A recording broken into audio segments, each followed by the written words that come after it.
Spring means lambs and new seed in the ground. And on an out-of-the-ordinary farm in the far north, the start of a new season making a vital part of everyone's diet, salt. I met up with salt farmer James Moore on a Northland beach one winter morning to find out what small-scale salt farming entails. And it starts off with collecting seawater. So this is Cable Bay. So this was historically where the first cable, I think it came from Canada, arrived in New Zealand, the first communication cable, in about 1890, something like that. The store, which is there now, used to be the cable signalling station. The idea of making salt came to James on a bike as he was delivering the mail 15 years ago. He'd become a postie after losing his business during the global financial crisis. He made his first batch of salt out of the waves crashing onto the beach at Raglan. Enough salt to realise his dream might just work. And now you pull up with your trailer and I can see some drums there on the edge of the beach. There's 3 barrels. They contain 200 or can carry 220 litres of water.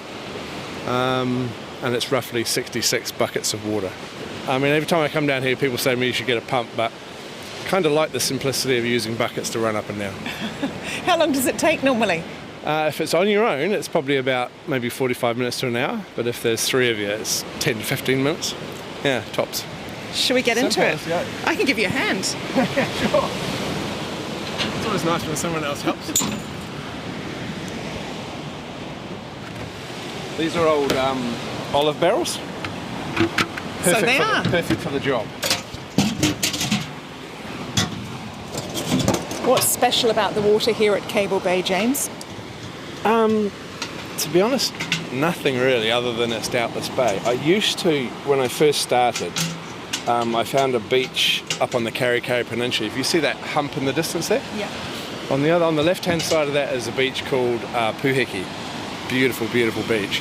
And I used to go out there every day to go and get water. But we had a discussion with the iwi and they weren't too happy about it. It's quite a sacred place to them. So in the end, we decided to come back to the bay. And this is like 5 kilometres from home. I haven't got a coastal property, so this is a nice, easy place. It's just a little walk at high tide, as you can see. Yep. So yeah, easy peasy. So you always come at high tide? I try to, yeah. Just to make it a little bit easier for that run? Sometimes I have people come and they'll book a visit. So when they come, and part of the experience is for them to help with the water run. And then I don't really care about the tide because they're doing all the heavy lifting, right? But if it's just me or one of the lads, then yeah, high tide is definitely the best time. So we're going to get our feet wet. Yeah. Shoes off. Shoes off.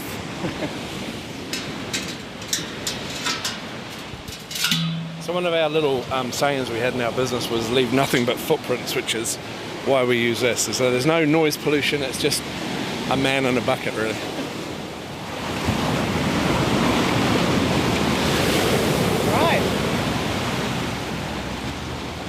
All right. And then it's just a question of popping it in the tank. In it goes. 22 times per barrel. And do you come out in all weathers? I try to avoid the rain. If we get a lot of rain, it'll wash out through the rivers and the bay becomes a little bit murky. So we wait for it to stop, have a look at the water, and if you're happy, away you go. Here we are again. Another couple of buckets going in.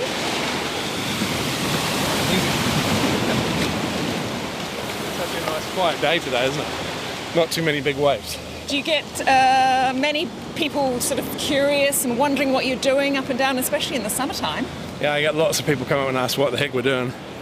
A lot of them think we've got aquariums or something, but yeah, when they stop and we have a chat, invariably they sort of end up following us on the old social media or buying some salt from the Cable Bay store.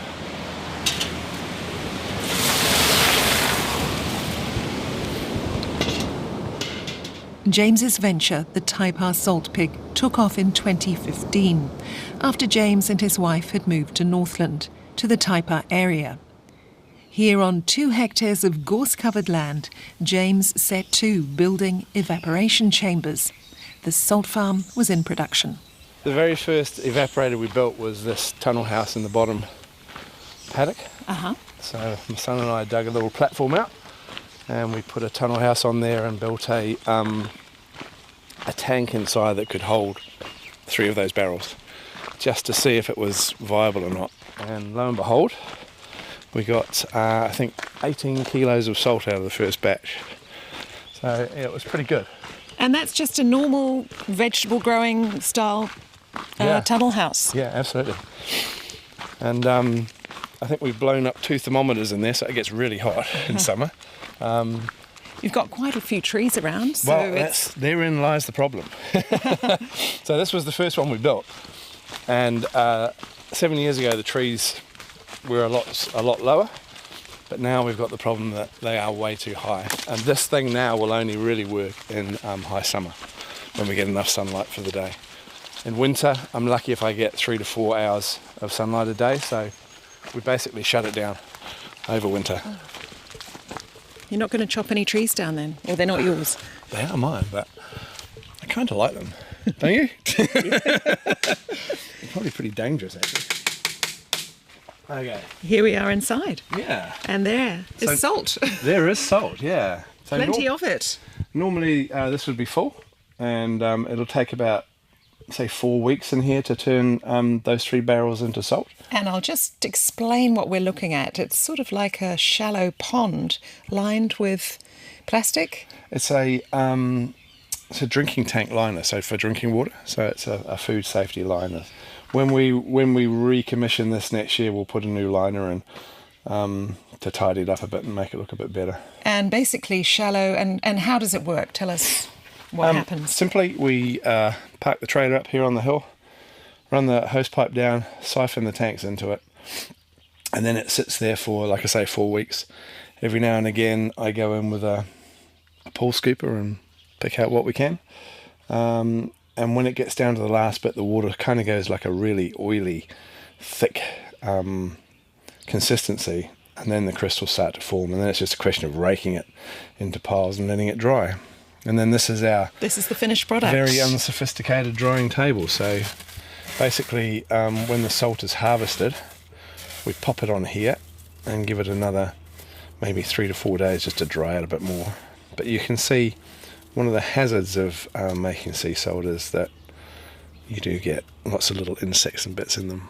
So we spend literally hours picking them out. It's one of the most hated jobs in the salt farm, but has to be done. How do you do that? Because you can't really sieve them out, can you? Because they're smaller than the crystals. Fingers it is. Pick them up, pull it out. And then we keep whatever we pull out, and we turn it back into a hot concentrated brine and turn it back into salt. So eventually you get most of what you originally harvested. What about the actual water itself? I mean, have you had that tested? Do you know that it's pure? I do. We've had the water tested at the start, and when you take it at the start, there is bacteria in it. I mean, it's seawater. So what we agreed with health and safety in the end was, look, we'll make the salt, and then we'll reconstitute it back to water and send that away to get tested. And that's what happens. It gets turned back into water, they test it, and it meets drinking water standards. Same with our other product, which I'm going to show you afterwards. We also make drinking water from seawater, and that product is the same. It gets tested and meets all the drinking water standards. James says it's easy to make salt, but not that easy to make a lot of salt. Increasing production was the next challenge. I mean, if you've ever been down to Blenheim, they've got acres and acres of ponds down there for making salt. And so we wanted to avoid that. So we came up with this different strategy, which began up here in my garden. So here we are, we've just moved up from the tunnel house, up onto a slope, and I really don't know how to describe this. I actually don't know what it is. But it's kind of a greenhouse on steroids, but built into a wall, if you like. So when we came here, there's a retaining wall that was in place. You couldn't see it because it was all overgrown with kikuyu, but once I discovered it, I thought, well, this might be the perfect place to build more evaporators. So we started with this one that's facing at the front, which we call the North Wall. And we built that little greenhouse up there called the Crystal Palace. And just describe what they are. They're little glass houses? Pretty much, on a slope? Yeah, that's all they really are. They're north facing, they get a lot of sun, and luckily for us, even though those trees are pretty high over there, the sun arcs over the top of those quite easily. And so once we discovered that the north wall worked well in the Crystal Palace, then we went on to the next level, which is that sloping bank behind. It's about a 45-degree slope, and 8 bays there. So that added about another 350 odd trays that we could get in there with water. So there are plastic trays in there that can hold the water. Same process as the tunnel house, but what we discovered was that this was about a week quicker, so it evaporated quicker. Did you know why that happened? I think it's just the angle. sun? Oh.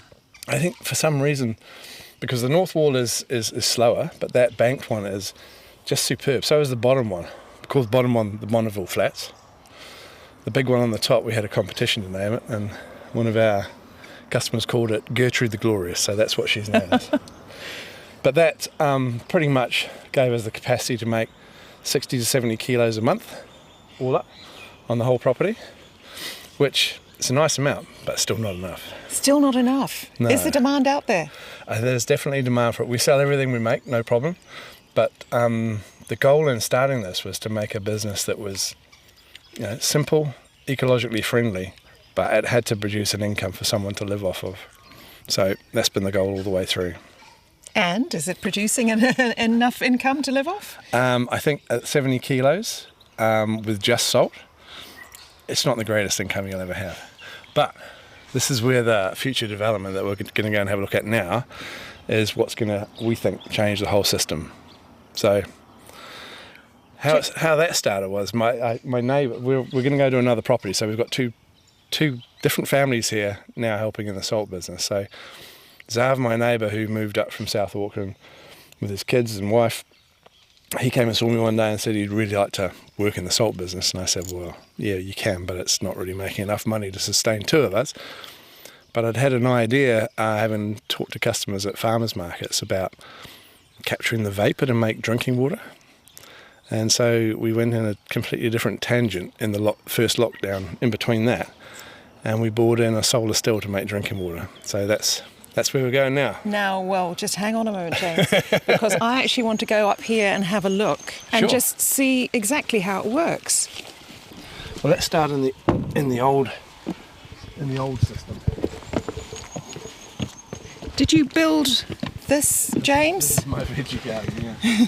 All the steps and the beds? Yeah. One of the joys of being a salt maker is that you have a bit of spare time on your hands, so... It's a waiting game. Yeah. We're in James's kitchen now, Right. and on the trays, once brimming with seawater, there's just a layer of damp salt crystals. So these are ones that have come out of Gertie.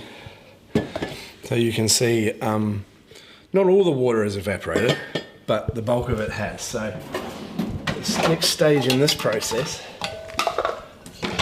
is to grab a jug,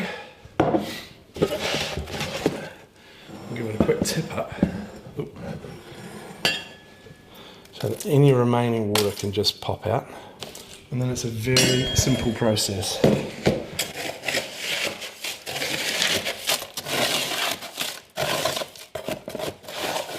And you end up with, I don't know, 200 to 300 grams of fresh salt.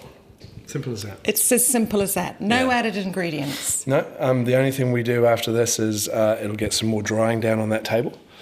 Then we'll pick it, and then we do flavour the salt. So we offer a range of flavours. Squid ink, citrus zest, garlic and chilli were my very first ones.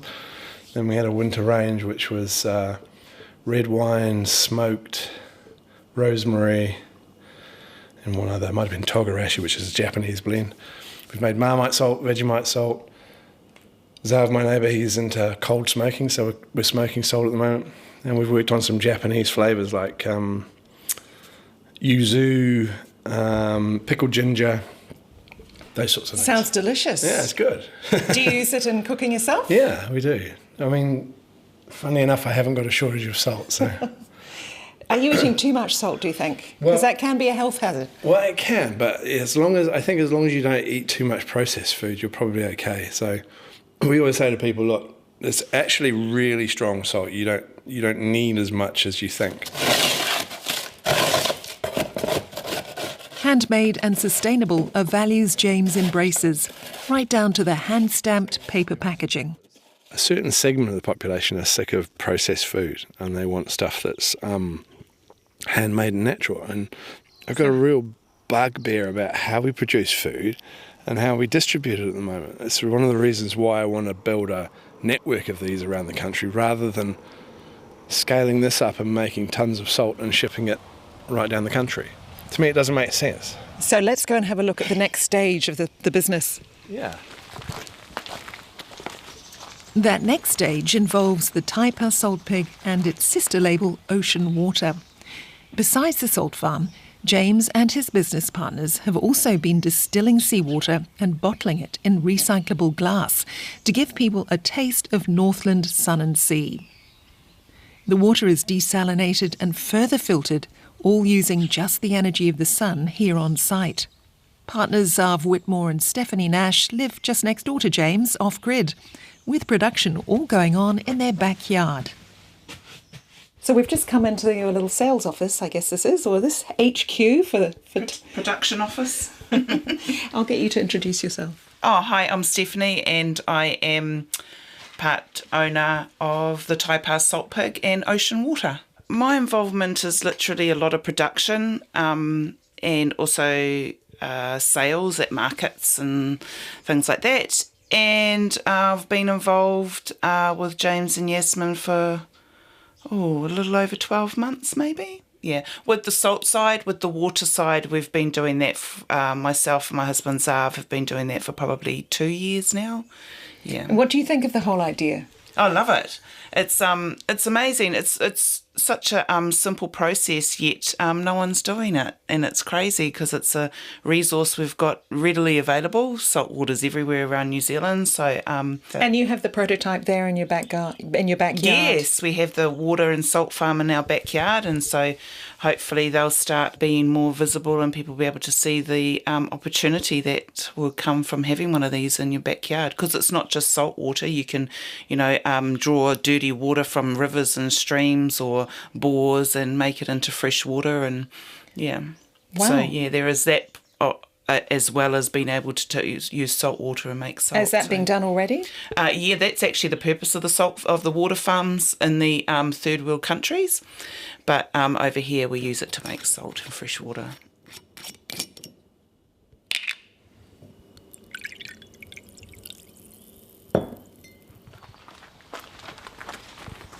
James has shown us the various iterations he's come up with for salt making over the years, and he also showed me the separate off-grid desalination plant. Well, now in this paddock, the very latest, and it looks like an array of solar panels with little glass houses down the bottom, a system which makes salt and drinking water all in one spot, using gravity and solar power. And on top of that, James says it can be flat-packed to send to others wanting to set up their own little business. Well, this is still a prototype. So on the top you've got the water farm. So we're making water from seawater as usual.